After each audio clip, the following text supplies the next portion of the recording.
오늘 하나님께서 저희들에게 주시는 말씀 신약성경 누가복음 19장 41절에서 48절 말씀입니다.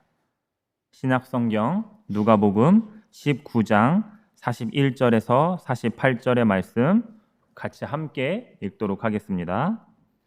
가까이 오사 성을 보시고 우시며 가라사대 너도 오늘날 평화에 관한 일을 알았더면 좋을 뻔하였거니와 지금 내 눈에 숨기웠도다.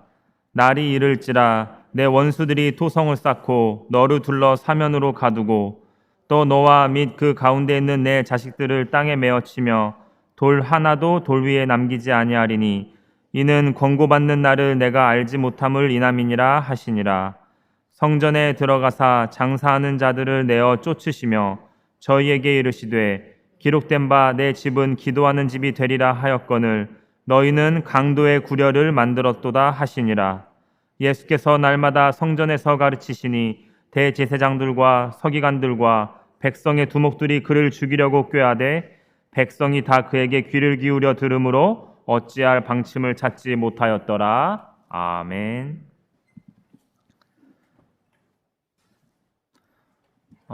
한국에서 젊은 사람들이 쓰는 표현 중에 갑분싸라는 표현이 있습니다. 혹시 여기 계신 분들 들어보신 분들이 계실지 모르겠습니다.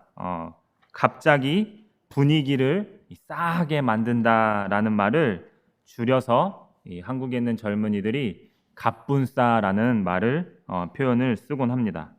어떠한 그룹이나 이 친구들끼리 모여 있으면 그 모임만의 그런 분위기가 있지 않습니까? 분위기가 있는데 그 분위기를 파악하지 못하고 혼자서 그 분위기와 다른 분위기를 내는 사람을 볼 때 우리는 갑분싸라는 표현을 쓰곤 합니다. 저 역시도 이렇게 혼자 있을 때 제 스스로가 이 갑분싸해지는 그런 경험을 가끔 하곤 합니다. 특별히 여기 계신 분들도 그런 경험이 있으실지 모르겠지만 이 자녀를 볼 때 제가 좀 그런 혼자서 제 스스로가 아무도 저에게 뭐 갑분싸라는 말을 하지 않았는데 혼자 스스로 이렇게 분위기가 좀 싸해지는 그런 경험을 하는데 그게 어떨 때냐면 이 잠을 자고 있는 제 자녀가 지금 이제 9살입니다. 9살 난 아들이 한 명 있는데 그 자녀가 이렇게 자는 모습을 보면 너무나도 이쁘지 않습니까, 여러분?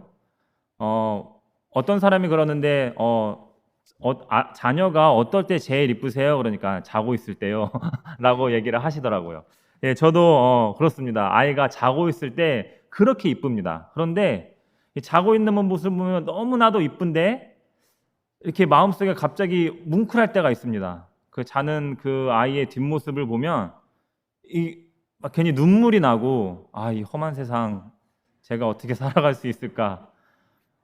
그냥 아무 일도 없는데 그냥 정말 이쁘게 자고 있는데 그냥 그 모습을 딱 볼 때 마음 한켠에 그런 뭉클한 마음이 들면서 혼자 갑자기 분위기를 싸하게 만드는 그런 경험을 제가 하곤 합니다. 여기 계신 분들도 그런 경험이 있으리라 믿습니다. 예, 사랑하는 자녀를 보면 그렇죠. 너무나도 이쁘지만 또 마음 한편에는 걱정이 들고 또 그 마음 한편에 왠지 모를 슬픔이 찾아온다라는 것입니다. 그런데 우리가 읽은 오늘 본문의 말씀에 오늘 성경에서도 이와 비슷한 이야기가 등장을 합니다. 오늘 말씀에서 예수님께서 성전으로 가까이 이르심에 이 성을 보시고 우셨다라고 오늘 말씀은 기록을 하고 있습니다. 예수님께서 이 성경을 우리가 복음서를 살펴보면 예수님께서 우신 일들이 그렇게 많이 있지 않습니다. 한 두 번 혹은 세 번 정도 나온다고 하는데 첫 번째로는 그의 친한 친구 나사로가 죽었을 때 그때 우셨다라고 성경은 기록하고 있고 또 두 번째로는 이 오늘에 나오는 말씀인 이 예루살렘 성전을 보시고 탄식하고 울고 계셨다. 또 세 번째로는 이 겟세마네 기도 동산에서 기도를 하실 때 이 히브리서 5장을 살펴보면 이 통곡의 눈물의 기도를 하셨다라고 기록을 하고 있는데 이렇게 살펴보면은 총 3번 정도 우신 것 같습니다. 네, 가만히 살펴보면 우리가 오늘 특별히 이 예루살렘 성전을 보시고 이 우시는 장면, 이 장면을 우리가 이 사람의 상식으로 보았을 때는 좀 이해가 되지 않는 그런 행동으로 보여집니다. 아까 제가 설명드렸던 약간 갑분싸입니다.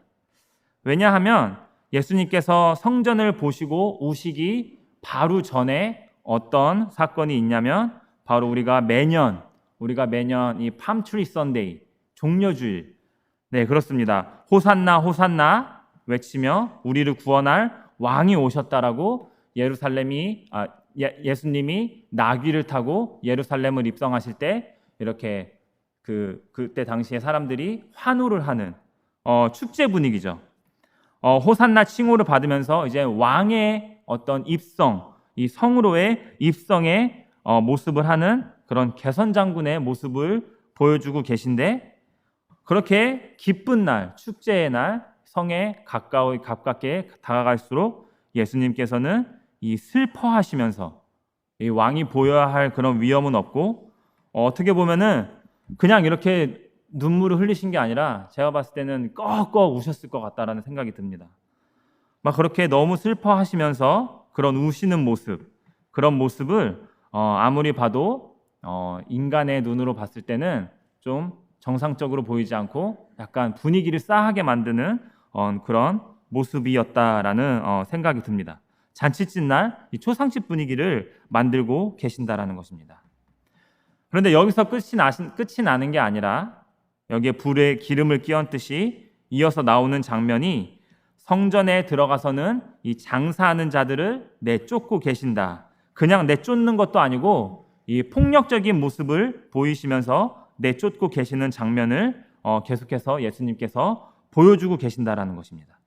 이 모든 행동을 종합해 볼 때 사실 우리 이 사람의 시선을 전혀 의식하지 않는, 예수님이 그냥 독선적으로 어떻게 보면은 행동하시는 그런 모습을 우리가 발견할 수 있게 됩니다. 따라서 이 모든 예수님의 행동이 그 당시에 종교적인 지도자들에게는 너무 안 좋게 보였다라는 사실입니다. 이 왕이라 칭함을 받으며 나귀를 타고 오는 장면부터 예루살렘 성을 바라보시며 우시는 장면, 그리고 성전에 들어가서는 이 폭력적인 모습을 보면서 장사하는 자들을 내쫓는 장면까지, 이 모든 것이 그 옆에 있던 종교적인 지도자들 눈에 너무나도 안 좋게 보였다라는 것이죠. 너무나도 그들의 기분을 상하게 했다라는 것이죠. 결국에는 예수님이 십자가에 돌아가시게 되는 그런 결정적인 요인들을 예수님께서 지금 계속해서 보여주고 있다라는 사실입니다. 한마디로 이 나사렛 촌동네 출신인 어떤 젊은 목수의 아들이 갑자기 튀어나와서 지금껏 하나님 잘 믿는 우리의 마음을 왜 불편하게 하는가? 자기가 뭔데 성전에 들어가서 성전을 뒤엎고 호산나 왕이라는 칭호를 받으면서 이 성전을 입성하며 성을 보고 막 울면서 그렇게 자기가 뭔데? 도대체 네가 뭔데?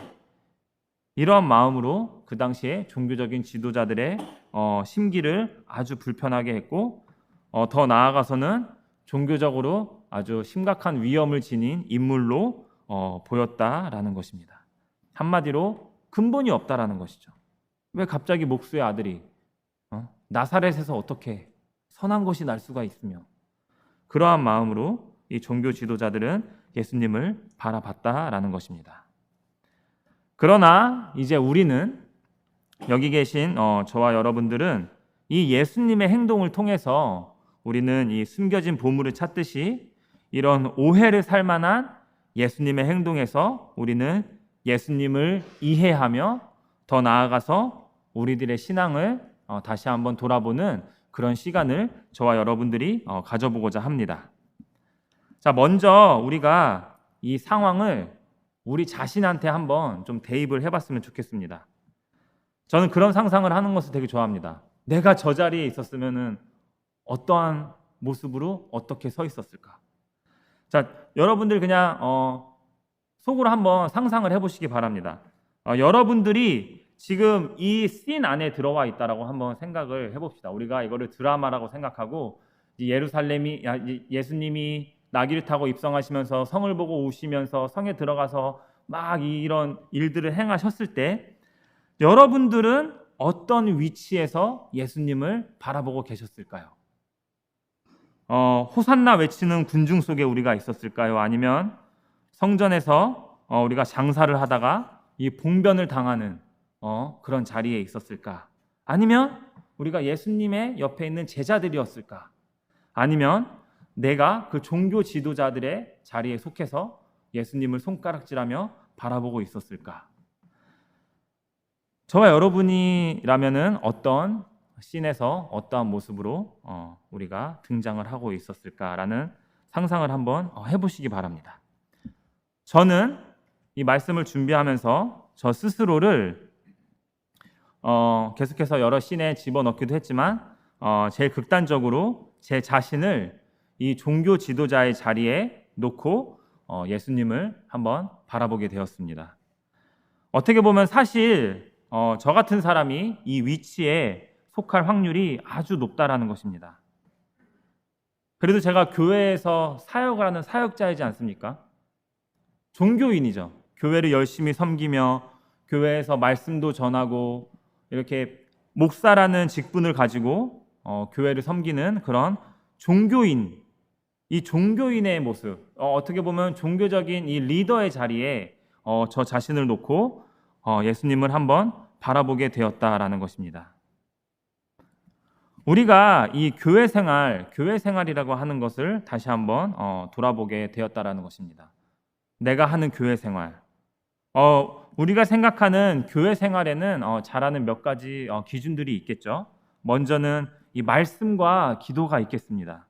네, 당연하죠. 반드시 교회 생활을 하는 데 있어서 필요한 것입니다.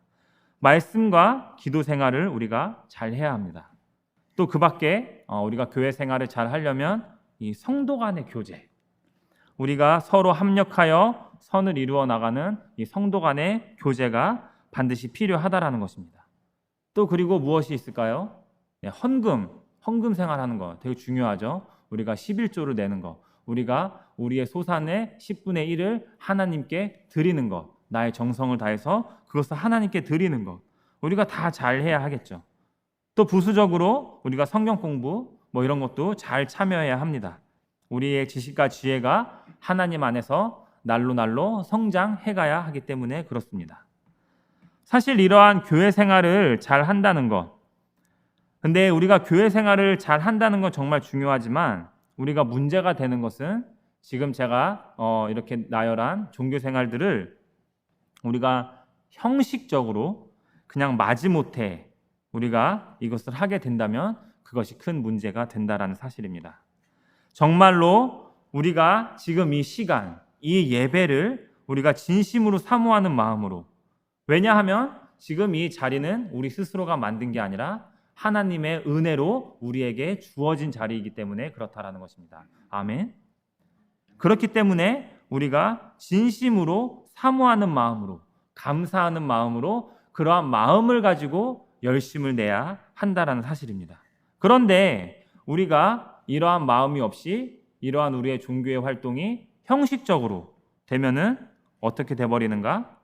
네, 말씀을 우리가 아무리 듣고 읽고 우리가 기도를 아무리 해도 우리가 다 한 귀로 듣고 한 귀로 나가버리는, 우리가 주일 예배만 그냥 몸만 참석했다가 우리가 평일에 월요일부터 토요일까지는 이 종교적인 모습과는 전혀 상관없는 사람으로 살 확률이 높다라는 것입니다. 우리의 기도가 형식적으로 되면 어떻게 될까요?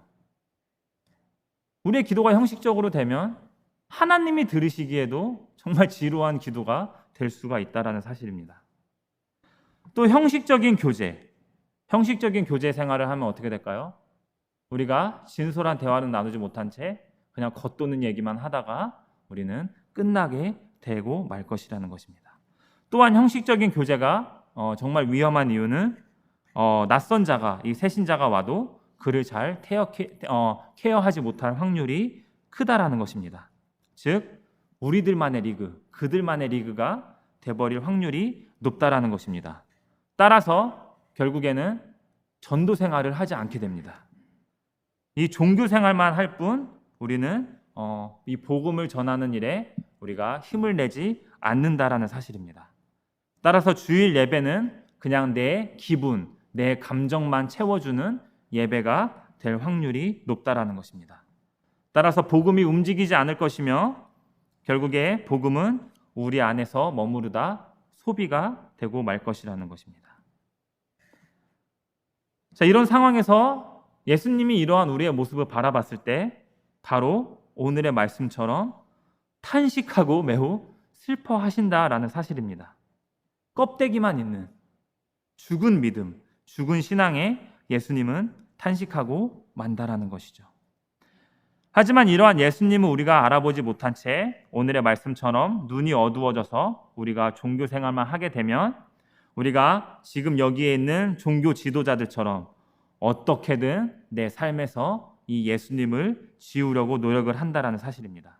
진정한 예수님은 내 삶에서 뒤로 한 채 나는 그저 껍데기뿐인 크리스천으로 살아갈 확률이 높다라는 것입니다. 왜 예수님께서 탄식하고 슬퍼하는지, 그리고 우리가 예수님이라는 이름으로 우리가 그를 뒤로 한 채 우리의 감정만 채우는 예배자가 되는 건 아닌지 다시 한번 이 말씀을 통해 돌아보기를 원합니다. 형식만 있고 우리가 이 형식만 있고 알맹이는 없는 그리스도인, 결국에는 여기에 나와 있는 종교 지도자들과 우리가 닮아가는 모습으로 가게 된다라는 사실입니다. 따라서 우리가 형식만 남게 되면 내 형식만 중요하게 되고 우리가 다른 것은 돌보지 않을 확률이 높다라는 것입니다. 내 형식에 맞지 않으면 불평을 하게 되고 내 형식에 맞지 않으면 그것에 대해서 우리가 판단을 하게 되고 비난을 하게 되고 우리가 이러한 종교 지도자들의 모습으로 우리가 닮아가지 않도록 우리가 이 말씀을 통해서 다시 한번 주의를 기울이기를 소망합니다. 계속해서 이제 다른 씬으로 한번 넘어가도록 하겠습니다. 우리가 45절에 이제 예수님께서 성전에 이제 들어가셨습니다. 자, 성전에 들어가셔서 이제 장사하는 자들을 내쫓으셨다라고 합니다. 저를 이제 이 장사하는 자들의 그 자리로 저를 이제 한번 놓고 이제 예수님을 이렇게 바라보고자 합니다. 결론적으로는 정말 매정한 예수님이시죠. 절대로 타협이 없으신 예수님을 저와 여러분들은 만나게 될 것입니다. 아주 단호한 예수님을 우리는 만나게 됩니다. 성전에서 장사하는 그런 사람들이 어떻게 보면 그냥 인간적인 입장에서 한번 바라봤을 때 그렇게라도 좀 돈을 버는 모습을 우리가 좀 안타깝게 여길 법도 하다라는 생각을 해보게 됩니다. 아, 그래, 너도 좀 이런 식으로 그렇게 어디서든 뭐 벌어먹고 살기 힘드니까 여기서라도 이렇게 하는구나, 참 힘들게 사는구나. 어떻게 보면은 그들을 이해하는 그 마음씨 넓은 예수님의 모습을 또 우리가 상상하게 될 수도 있다라는 사실입니다. 어떻게 보면은 좀 우리가 바라는 예수님의 모습이지 않습니까? 아, 그렇게라도 네가 열심히 돈을 버는구나. 그렇게 힘들게라도 해서 돈을 버는 네 모습이 정말 그렇게라도 네 자식을 먹어 살리는 네 모습이 정말로 안타깝구나. 어떻게 보면은 좀 우리가 바라는 우리를 위로해 주시는 그런 예수님의 모습이지 않을까라는 생각이 드는데 오늘 지금 이 장면에서 예수님은 너무나도 매정하게 그냥 그들을 여기서 장사하면 안 됩니다. 나가주세요. 이렇게 경고하는 것도 아니고 폭력적인 방법을 써서 그들을 내쫓고 계신다라는 것입니다. 다 그냥 쓸어버린다라는 사실입니다. 매정해 보이긴 하지만 결코 예수님은 타협하지 않는 모습을 우리는 이 장면에서 발견하게 됩니다.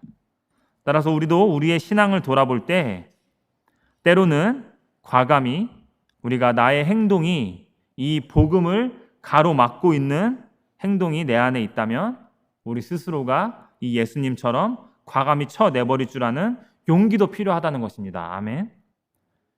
또한 성전에서 장사하는 자들같이 우리의 신앙생활에 좀 이러한 일들이 계속해서 방치가 된다는 것. 종교 지도자들은 그들이 거기서 장사할 수 있게 그냥 내버려 뒀다라는 것입니다. 예수님이 오기 전에 그들은 계속해서 그 일을 하고 있었다라는 것입니다. 그게 하나님의 성전에서 계속해서 방치가 되고 있었다라는 사실입니다. 사실 이게 제일 큰 문제라는 것입니다. 계속해서 방치가 된다는 것. 우리의 신앙생활에 이러한 것들이 그냥 이 안에서 방치가 된다는 것. 이것은 마치 달란트를 땅에 묻은 자와 같이 될 것이라는 것입니다. 음식이든 물건이든 방치가 되면은 썩어버립니다. 여러분의 집이 깨끗한 이유가 무엇입니까? 이 성전이 지금 이렇게 우리 은혜로 교회가 지금 이렇게 깨끗한 이유가 무엇입니까? 누군가가 청소를 하기 때문에 그렇다라는 것입니다. 여러분의 집이 깨끗한 이유가 무엇입니까? 사랑하는 아내가 요즘 세상에는 혹시 여러분들 저와 같은 네, 아내가 좀 바쁘면 제가 청소를 할 수도 있는 거죠. 네. 누군가가 이렇게 청소를 하기 때문에 깨끗하다라는 것입니다. 가만히 내버려 두면 이 성전을 아무도 청소하지 않고 이 교회를 우리가 그냥 주일날 왔다가 가서 아무도 이 교회를 돌아보지 않는다라면 막 주보가 여기저기 널려져 있을 테고 우리가 먹다 남은 커피잔들이 막 여기저기 굴러다닐 테고 마련 악보들이 막 땅에 떨어져 있고 먼지가 이렇게 쌓이게 되고 다 방치가 되면은 이렇게 더러워지고 썩어 없어져 버리게 된다라는 것입니다. 우리의 신앙 역시 마찬가지라는 것입니다. 우리가 말씀을 읽고 그냥 이 말씀 좋네. 우리가 말씀을 듣고 오늘 말씀 너무 좋았어. That's it. 그냥 이렇게 끝난다면은 그냥 내 안에만 묻어두면은 썩어버리게 된다라는 것입니다. 강도의 소굴로 변하게 된다라는 것입니다. 달란트를 땅에 묻은 자가 여러분 어떻게 되었습니까? 악하고 게으른 종이 되어 바깥 어두운 데로 쫓겨나 슬피 울며 이를 간다라고 성경은 기록하고 있습니다. 그 사람은 달란트를 가지고 내가 이것을 잘 보관하겠다고 땅에 묻었습니다. 어떻게 보면은 이 마음도 선한 마음이라고 생각되지 않습니까? 하나님이 준 내 달란트를 소중하게 간직해야지 라고 땅에 묻었지만 예수님은 비유를 통해서 악하고 게으른 종아 네가 바깥에 나가서 울며 이를 갈 것이다. 이렇게 이야기했다라는 것입니다. 하지만 2달란트를 받았건 5달란트를 받았건 그 달란트가 많고 적음이 아니라 내가 가진 지식이 많고 적음이 아니라 내가 가진 능력이 많고 적음이 아니라 그것을 가지고 복음 전하는 일에 힘쓰고 그것을 가지고 하나님을 위하는 일에 내가 힘썼다라면은 2달란트를 가졌건 5달란트를 가졌건 10달란트를 가졌건 모두 다 하나님이 기뻐하시고 충성된 종아 네가 나와 함께 있으리라. 이렇게 그 모두가 다 천국의 그런 확신을, 소망을 그리고 천국의 그런 것을 갖게 되었다라는 사실입니다. 복음이 내 안에서만 머무르고 나를 통해 흘러넘치지 않게 되면은 우리는 이 달란트를 묻어둔 이 악하고 게으른 종과 같이 될 수도 있다라는 것입니다. 저는 저와 여러분들이 우리를 통해서 복음이 흘러넘치는 삶을 살아가길 소원합니다. 아멘. 그렇게 하기 위해서는 우리가 이 안을 계속해서 점검해야 한다는 사실입니다. 우리 집을 청소하고 계속 깨끗하게 점검하듯이 우리 안을, 우리의 영적인 생활을 계속해서 점검해야 한다는 것입니다. 그러기 위해서는 우리가 더 나아가서 점검에 끝나는 것이 아니라 이 내 안에 있는 것들과 우리는 저항해야 한다는 것입니다. 예수님이 성전에 있는 그 사람들을 다 내쫓으셨듯이 우리가 그냥 가만히 있는 게 아니라 우리가 힘써 싸워야 한다는 것입니다. 이어서 46절을 보도록 하겠습니다. 그들에게 이르시되 기록된 바 내 집은 기도하는 집이 되리라 하였거늘 너희는 강도의 소굴을 만들었도다 하시니라. 여러분의 몸이, 저와 여러분의 몸이 이 예수님의 그리스도의 집이라면 자, 우리의 마음속엔 무엇으로 가득 차 있습니까? 한번 우리가 생각해 보길 원합니다.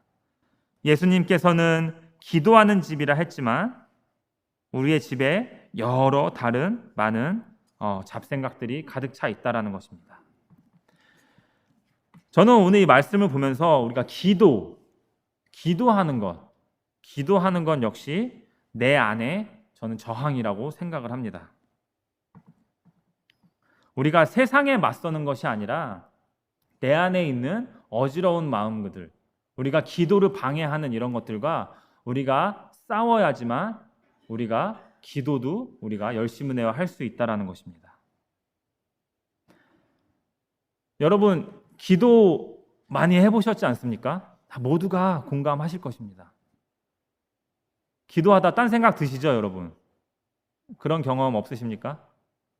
막 기도를 열심히 하고 있는데 갑자기 이렇게 딴 생각하고 있는 그런 경험을 저와 여러분들 모두가 다 해보셨을 거라 믿습니다. 그러다가 우리는 또 씨름을 합니다. 왜 이렇게 자꾸 딴 생각이 들지? 그런데 또 이 기도라는 것이 또 열심을 내서 씨름을 해야 한다라는 사실입니다.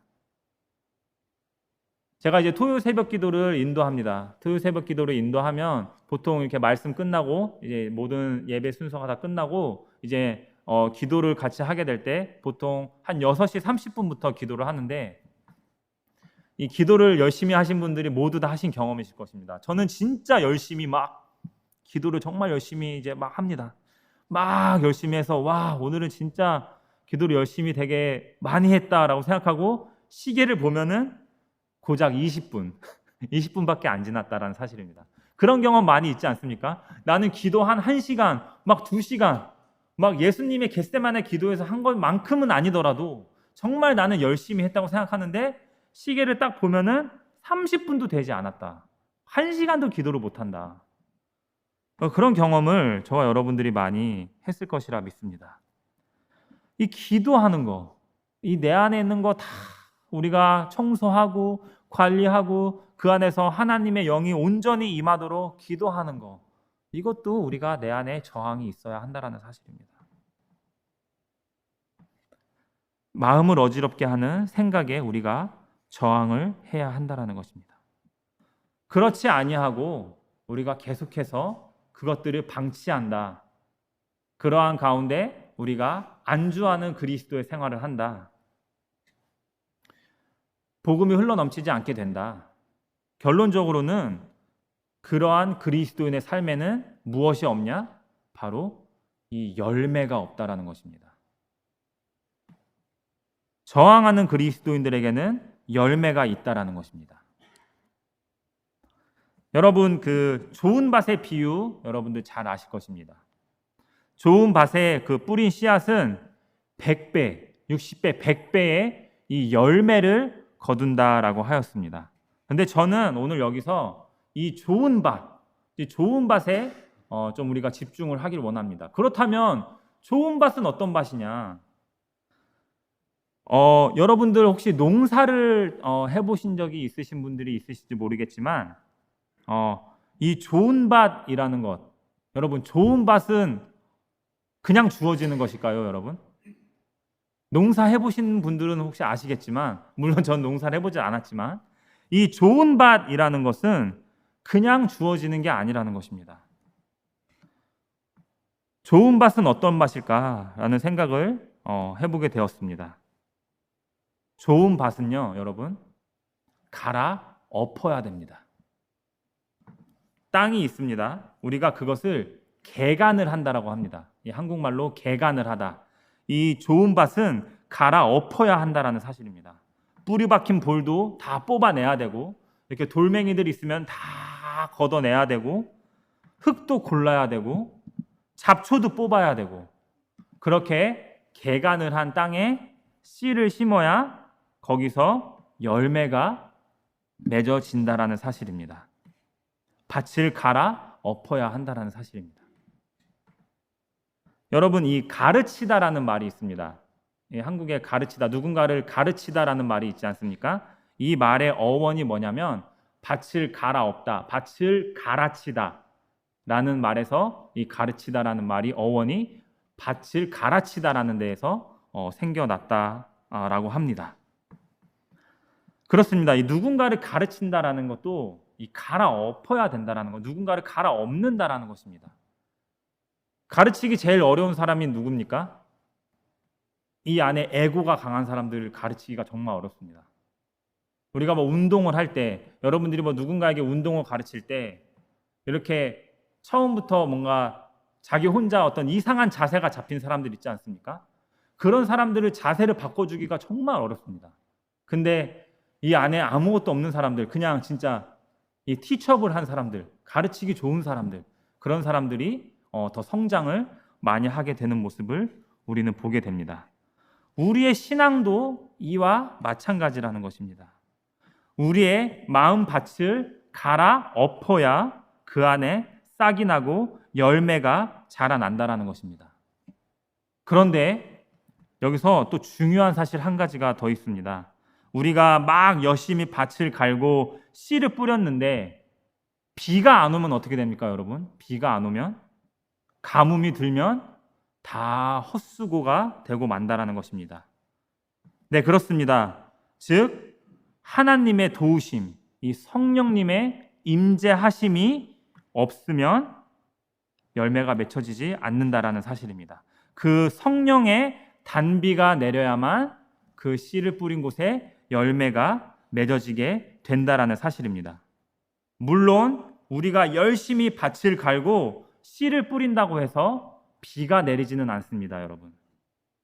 그렇지만 그 언젠가 저와 여러분들의 삶 속에 이 성령의 단비가 촉촉히 우리의 삶에 적실 때, 우리의 삶에 찾아왔을 때 이 열심히 개간하고 씨를 뿌린 그 땅에서 열매가 맺어지게 된다는 사실입니다. 아멘. 성령님도 준비된 자를 통해서 열매를 맺기 원하신다라는 사실입니다. 우리의 이런 행동이 이 성령님을 불러오게 할 수는 없지만 언젠가 성령님께서 여러분들의 삶에 찾아오셨을 때 그 개간을 하고 열심히 씨를 뿌린 곳에서 열매가 맺어지게 된다라는 사실입니다. 계속해서 47절, 48절 예수님께서 날마다 성전에서 가르치시니 대제사장들과 서기관들과 백성의 지도자들이 그를 죽이려고 꾀하되 백성이 다 그에게 귀를 기울여 들으므로 어찌할 방도를 찾지 못하였더라. 네, 이제 이 씬에서 우리는 이제 저항하는 신앙인이 되면은 이제 어떻게 되는가? 결론적으로 예수님의 이 저항을 통해서 예수님은 자신의 그 죽음으로 계속해서 자신을 몰고 갔다라는 것입니다. 우리가 다시 처음 이야기로 돌아가서 우리가 이제 호산나 호산나 우리가 외치는 그런 군중 속에 이제 내가 있습니다. 이제 호산나 호산나 외쳤습니다. 우리를 구원하실 왕, 이 로마의 압제에서부터 우리를 구원해 주실 그 다윗의 자손이 이제 와서 우리를 구원해 주실 것이다. 그럼 메시아가 왔다라고 손을 흔들며 이 종려나무 가지를 흔들며 환호를 했지만 결국에 예수님께서 이 십자가에 달려 돌아가셨을 때 그 환호하던 나는 어디에 갔는가? 나는 어디에 있는가? 라는 것입니다. 때로는 우리들 역시 우리의 안위, 우리의 평안, 나의 잘됨을 위해서 우리가 이렇게 예수님을 죽이는 삶을 살고 있는 건 아닌지 다시 한번 돌아봐야 한다는 사실입니다.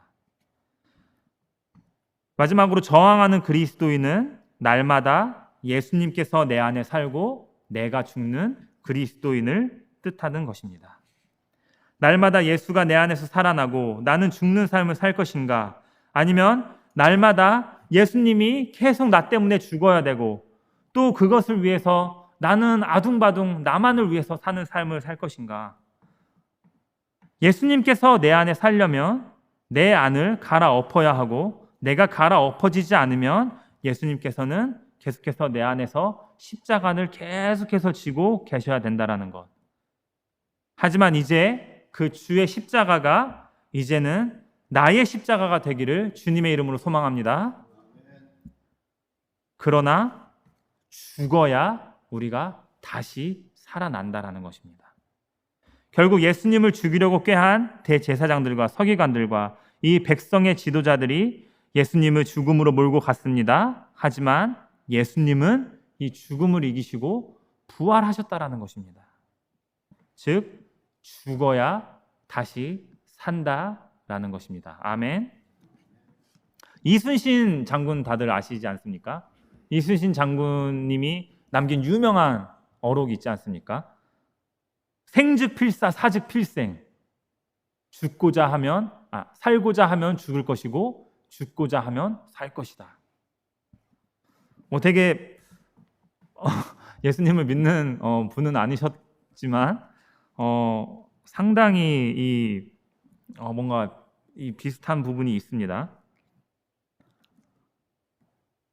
예수님께서 내 안에 사신다는 게 바로 내 안에 내가 죽는다라는 것을 의미한다라는 사실입니다. 그런즉 이제는 내가 산 것이 아니요 예수님께서 내 안에서 살아가실 수 있도록 내가 기꺼이 죽는 것, 저는 이것이 결국엔 믿음이라고 생각을 하게 됩니다. 믿음이 무엇입니까, 여러분? 내가 무언가를 온전히 믿는다라는 게 무엇입니까, 여러분? 내 죽음도 두려워하지 않고 기꺼이 내 삶을 바칠 수 있는 것. 내가 예수님을 믿는다라는 게 무엇입니까? 진정한 믿음이란 무엇입니까? 내가 예수님께 내 모든 것을 다 바칠 수 있는 것. 이게 여러분 믿음이지 않습니까? 순교자들의 피들이 그 증거이지 않습니까, 여러분? 그것 때문에 지금 우리가 이 자리에 앉아 있다라는 사실입니다. 그냥 내가 위로받고, 내가 하나님 앞에 그냥 위로받고, 그냥 내 삶만 열심히 사는 그런 그리스도인들은 초대교회에 없었다라는 사실입니다.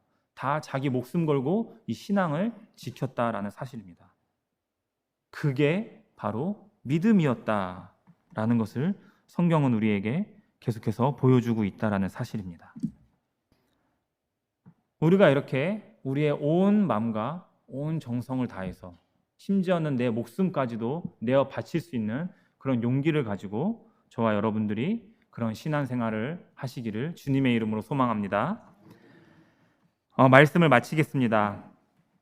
우리의 신앙, 저항하는 신앙, 그것은 다른 사람과의 저항이 아닌 내 안에 복음을 가로막는 나와의 저항을 뜻합니다. 저와 여러분은 이제 형식적인 종교적인 생활에만 머무르는 종교인이 되지 말기를 소원합니다. 우리의 달란트를 땅에 묻어두고 하나님이 주신 귀한 복음 끝끝내 한번 제대로 전해보지도 못하고 교회 생활을 하는 그런 게으른 종이 되지 않기를 소원합니다. 우리의 집이 기도의 집이 되도록, 이 기도를 방해하는 강도의 소굴이 되지 않도록 날마다 나를 가로막는 것들과 저항하며 이 복음을 가로막는 것들과 저항하며 살아가는 저와 여러분들이 되기를, 그러한 기도의 집이 되기를 소원합니다. 그러한 우리의 신앙생활이 예수님을 죽음으로 몰고 가셨듯이 때로는 우리의 인생을 고난으로 몰고 간다 할지라도 결코 두려워하거나 의심하거나 낙심하지 않으며 죽어야 다시 사는 그 복음을 굳건한 믿음으로 지켜내는 저와 여러분들이 되시기를 주님의 이름으로 축원합니다. 아멘. 기도하겠습니다. 주님, 우리의 신앙을 다시 돌아보기 원합니다. 우리가 진정 주님 알기를 원합니다. 진정 주님의 뜻대로 살아가기를 원합니다. 주님 기뻐하시는 충성된 주님의 종이 되기를 원합니다. 내 안에 복음을 가로막는 것들에 더 이상 타협하는 내가 되지 않게 하여 주시옵소서. 주님의 복음이 나를 통해 흘러넘쳐 이 땅에 열매 맺게 하여 주시옵소서. 살아가는 동안 주님 주신 달란트로 쓰임받는 일꾼 되게 하여 주시옵소서. 그리하여 날마다 주님 닮아가는 저희들 되게 하여 주시옵소서. 이 모든 말씀 살아계신 우리 주 예수 그리스도의 이름으로 기도드립니다. 아멘.